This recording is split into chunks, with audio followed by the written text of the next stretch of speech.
If the money is right, I mean... $100 million? I heard Turkey offered you a big money already. 150. 150? Well, Turki Al-Sheikh is not settling till he makes sure we see the big fights happen. Now that fight is over, this fight is over, is Canelo Alvarez the fight you want next?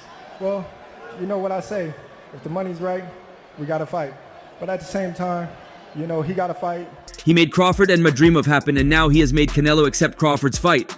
Switching up the narrative where they wanting to be loyal to a certain promotional company. Turki Al-Sheikh has been pressuring Canelo on this, and it now seems we will finally get a fight we all wanted. Now, it's no secret that after hearing Turki Al-Sheikh talk after Crawford's win against Madrimov, everyone was happy with the assurance that came with his words. Oh, sorry. Shout out to Turkey. Happy birthday. Yeah. I hope you had a good birthday. You know, we put on, I appreciate you for... And now, as it has been officially put, Saul Canelo Alvarez will face off against Terence Crawford. This highly anticipated match comes after Crawford's recent victory over Israel Madrimov, a fight that left most fans on the edge of their seats. Boxing power broker Turki has played a big role in making this mega match happen, applying public pressure on Canelo to commit to the fight. A fight for you, but an event. Can you talk to us about that? Well, you know, it's politics.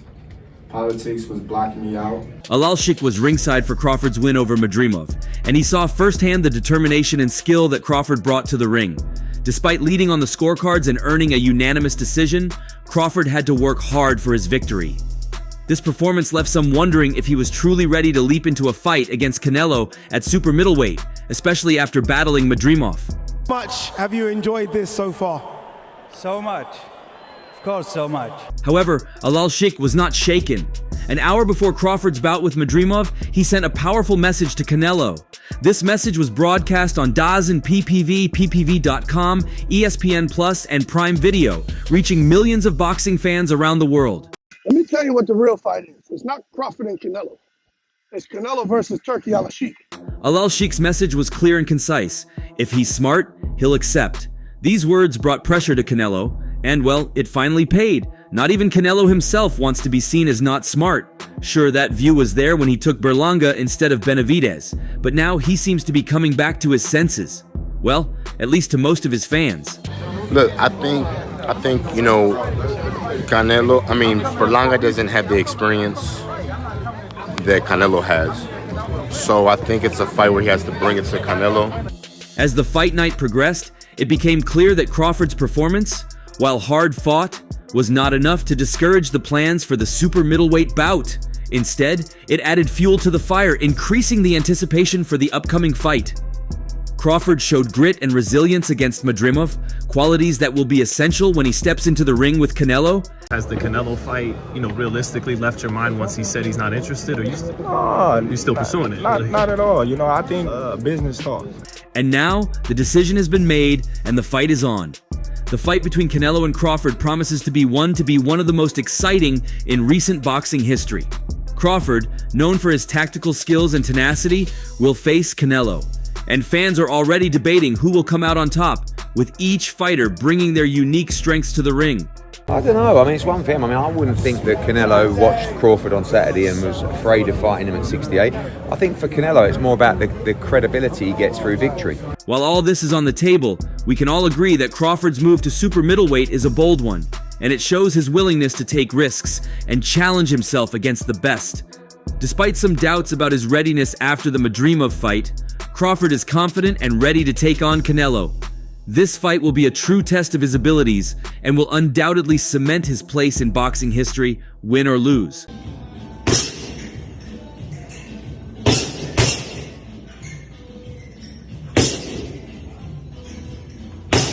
On the other hand, Canelo, with his impressive track record, will not take this fight lightly. He knows that Crawford is a formidable opponent, and he will prepare accordingly. He has even appreciated Crawford's skills, saying how skilled he is and how much of a great fighter he is. All that, while slipping in a little ego in it. Adding that Crawford will definitely be an easy fight for him. And while some Canelo fans see this as a possible truth, we can't just ignore the skill in Crawford that even Canelo himself sees. And for sure, it will definitely not be an easy fight. For me, in my weight class, it's an easy fight. For me, easy money. Well, if there is one thing we've learned from this, it's that money is power. And in the world of boxing, no two figures are demonstrating this more conclusively than Saul Canelo Alvarez and Turki Al-Sheikh. Now, Alvarez is about to secure a $35 million guarantee to face Edgar Berlanga, a plus 800 underdog. Berlanga's odds are so long that even at plus 2,000, he wouldn't be considered a value bet. Canelo's ability to draw in massive amounts of money allows him to take on fights where his victory is almost guaranteed. Yet he still gets paid as if it's a highly competitive super fight. And you can all guess what this is, and yes, that's power. So, if the money is right, I'm in. Because, you know, I don't like to fight guys like Crawford because he move a lot and the fight is not that great. On the other hand, Al-Sheikh, the chairman of Saudi Arabia's General Entertainment Authority and the driving force behind what is now commonly referred to as Riyadh season, holds power through his ability to spend enormous amounts of money. He effectively walks around with several books full of blank checks. The Saudi government is prepared to overpay to ensure the fights Al-Sheikh wants to see happen come to fruition. Fighters, promoters, broadcasters, and media personnel across the sport are eager to be part of his intention to offer one of those blank checks to Alvarez in order to get him in the ring with Terence "Bud" Crawford, who was recently appointed an ambassador for Riyadh season. The type of fight Terence Crawford is different. 168, but like I say, like he say, nobody's gonna give me credit for that. Thank you very much. This scenario involves a man for whom money is no object, trying to find the price at which he can secure a fight with another man for whom money, while not entirely irrelevant, is certainly less of a concern than it used to be. However, an interesting twist has emerged as the two most powerful men in boxing find themselves at odds with each other. They've inadvertently stumbled into a direct competition, and Al-Sheikh may have overstepped by daring to challenge Alvarez publicly. Left hand gets in by Trout.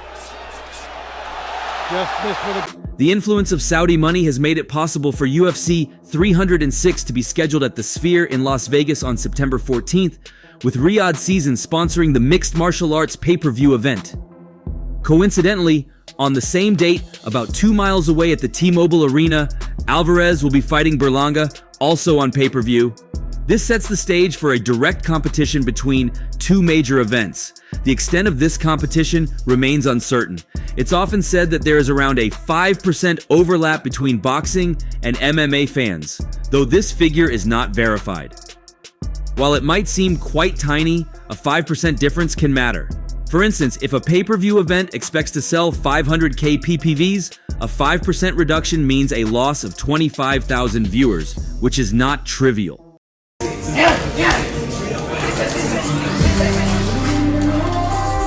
As a result, UFC and PBC find themselves as competitors on September 14th. Al-Sheikh, who has so far avoided taking shots at boxers and has campaigned for unity and collaboration in the sport, is now starting to sound like a traditional boxing promoter, positioning Canelo as an adversary. And his words to ESPN about Canelo are particularly interesting, with him saying, "We will eat him." Coming from the mouths of most promoters, that would be an unremarkable comment. However, coming from this promoter, whom some view as the man to heal all of boxing's wounds, rooting for boxing's flagship superstar to fail, is a choice. I really don't think Terence Crawford can figure it out, but he surprised me and I think everyone in the boxing world how good he is, what he did to Errol Spence. And you're like, well, if he did that to Errol Spence and nobody thought that shit was going to happen, he could potentially maybe do something to Canelo, and not taking anything away from Terence. Especially when Al-Sheikh has been so open about his desire to convince that flagship superstar to work with him next, and to make a fight that Alvarez has been consistently dismissive of to this point. There are, to be fair, several fights to get through before Alvarez versus Crawford can possibly become a reality. At first, Crawford had to win this past Saturday, which he did. Now Canelo has to win Sept 14 against Berlanga, and Canelo versus Turki has to shake out in a way that doesn't snuff out negotiations. Then an Alvarez-Crawford fight can be discussed. Turki Al-Sheikh playing games. You got somebody ask Turki Al-Sheikh, is this happening? Although the two fighters are similar ages, they're at very different points of their careers in terms of motivation. Crawford, locked in a three-way battle with Alexander Usyk and Naoya Inoue for recognition as the pound-for-pound best fighter in the world, still has aspirations. He shouldn't need to prove anything more, but he carries himself as if some of his most major accomplishments and corresponding major paydays are still in front of him. He desperately wants to fight Canelo because the 168-pound champ is the ultimate challenge for a man just now moving up to 154, and because it would come with about 10 fights worth of cash all at once. The strong forward guy will win. Good luck, guys. But Alvarez sure seems to have reached a point in his career where adding to his legacy does not motivate him. Before choosing Berlanga, he fought Jaime Munguia, Jermell Charlo, John Ryder, and retirement-ready Gennady Golovkin. If you're not a little old, a little undersized, made to order with a one-dimensional style, or all of the above, sorry, but you're probably not a fit for what Canelo wants to do from here on out. He is willing to forego maximum reward as long as he still gets a high reward at minimum risk. He has made it abundantly clear that David Benavidez, the sort of challenge he would likely have leapt at in his 20s, is wasting his time calling him out. And while Alal Sheikh may wave enough money at him to change his mind about Crawford, so far, Alvarez has expressed that he feels taking on someone Crawford's size is a reputational no-win.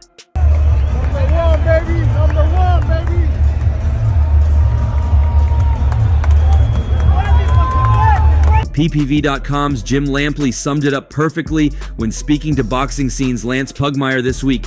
At the end of the day, it's up to Canelo. To me, Terence Crawford is the no, one pound-for-pound fighter in the world, but Canelo is the no, one dollar-for-dollar fighter, which is most important. You have arguably the best performer in the sport, arguably the biggest attraction in the sport, and inarguably the most well-funded promoter in the sport. Three utterly dominant forces in their own respective ways, their fates pulling them toward this fascinating juxtaposition. It's happening as Crawford prepares to enter the ring this weekend, as Alal Sheikh is promoting his first card in America, and as Alvarez is in training for a fight that Alal Sheikh aims to devour in some figurative sense.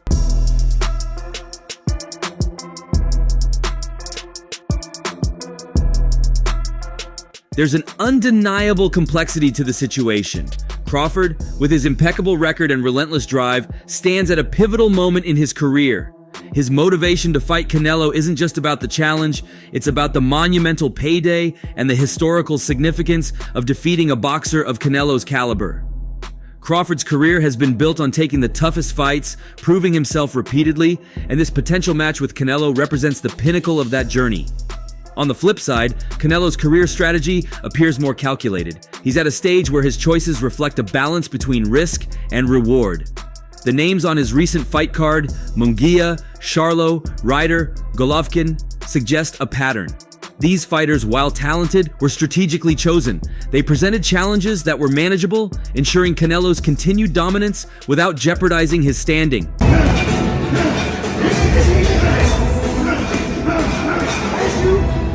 The decision to fight Berlanga follows this trend. It's a high-reward, low-risk scenario that guarantees financial gain and maintains his winning streak. Alal Sheikh's involvement adds another layer of intrigue. His approach, throwing substantial financial weight behind his desires, has shaken the boxing landscape. His comments about eating Alvarez are more than just promotional bluster. They signify a shift in his strategy. By positioning himself in direct competition with Alvarez, he's not just a promoter, he's a disruptor.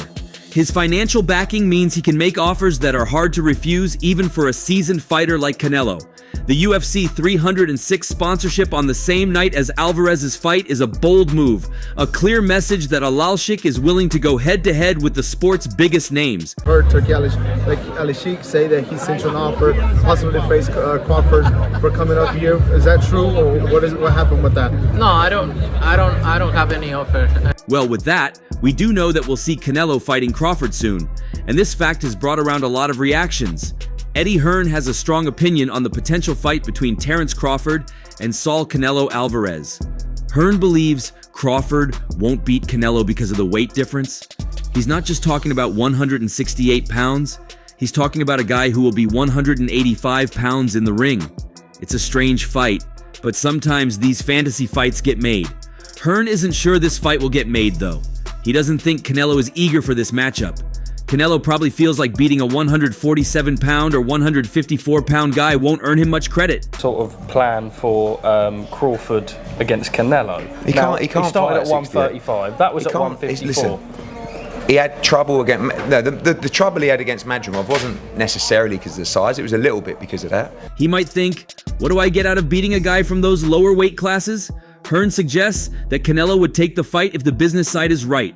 He believes Canelo has his ideas about what he should be making for such a fight, and if His Excellency can meet those demands, Canelo will accept. If not, the fight might not happen. Canelo's career includes 2 significant losses, both against fighters who could move well and had enough power to trouble him. Floyd Mayweather dominated Canelo in their fight, which took place early in Canelo's career.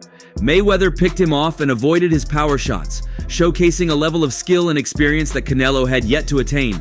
Many argued that Canelo lacked the experience needed for such a big fight at that point in his career. Doing his best to do just that, but again, especially in the hands. Oh, and a clubbing left hand and a jab from Canelo. And Mayweather. Then there was the fight with Dimitri Bivol. Bivol outboxed Canelo throughout the match, landing numerous combinations and keeping Canelo at bay. Bivol's strategy involved backing up Canelo and staying out of range, which proved effective. However, Canelo later revealed he had a hand issue that affected his performance during the fight. Despite this, the rematch never happened, but the fight provided a blueprint for how to beat Canelo. Unlike Canelo, Crawford boasts a perfect record of 40-0 with 31 knockouts. This makes the potential fight even more intriguing, as Canelo would have to be the first man to topple the undefeated American. Hearn's skepticism about the fight happening stems from these factors: the weight difference, Canelo's perceived lack of motivation to fight a smaller opponent, and the financial aspects that need to align perfectly.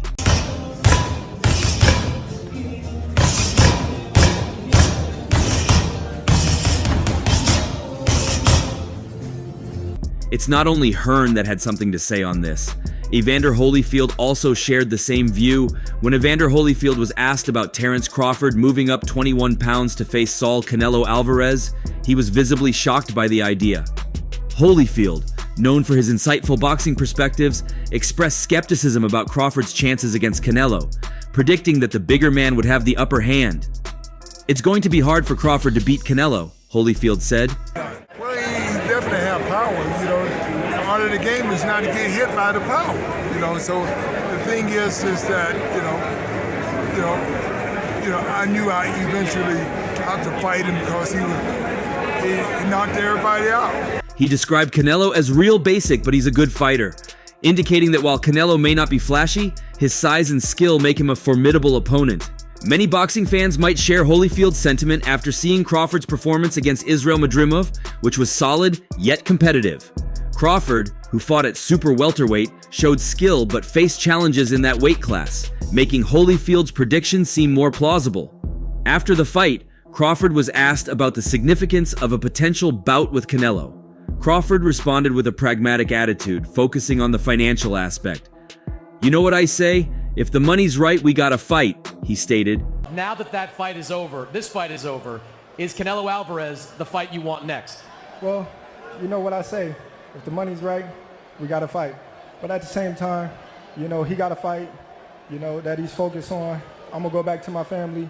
I'm going to relax. I'm going to enjoy this win and enjoy all the accomplishments that I've made in the sport of boxing. He acknowledged the importance of the Canelo fight, but emphasized that his primary focus was on his current achievements and spending time with his family. "I'm going to go back to my family and enjoy this win.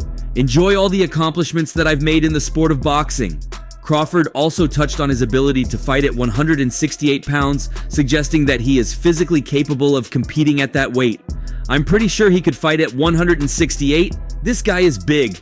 In the amateurs, he fought at a higher weight than he is now, and he was very competitive," Crawford noted. Despite this, he downplayed the immediate importance of the Canelo fight, seeing it as just another milestone in his career. "The Canelo fight is not so important to me. It's just another milestone to greatness, I suppose, and financially." And relating to his words, we could remember Crawford saying that if Canelo didn't work out, then he had his eyes out for Benavidez. Do you agree with all the criticism you're receiving? They always want you to face somebody. They always talking. Everybody wants to face me. Everybody is talking about me. That's good. Speaking to Fight Hype TV after Benavidez stopped Demetrius Andrade last year, Terence Crawford called for a fight between Benavidez and Canelo Alvarez, viewing it as a 50-50th matchup. Crawford praised Benavidez's skills, saying, "He comes in behind his jab, throwing straight punches, going to the body, going up and down. He just needs to tighten up his defense a little, but he's good and ready for Canelo."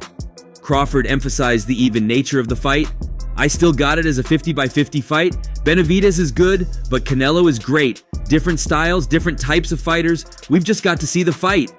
When asked if he would consider fighting Benavidez if the Canelo clash doesn't happen, Crawford was clear. Canelo is the only one. Yeah. So one weight class. 68, yeah, but you're coming up from 35. 35, 40, 47, 54. Sooner or later, it's one too many. And 68 is definitely too many. But Crawford's brilliant. Like he's a genius. He's a generational great. So maybe he can find a way to do it. But I feel he'd be hugely outsized against Canelo Alvarez. Yeah. But you have to use your movement. What do you think? Share your thoughts below and don't forget to like and subscribe for more updates. See you in the next one.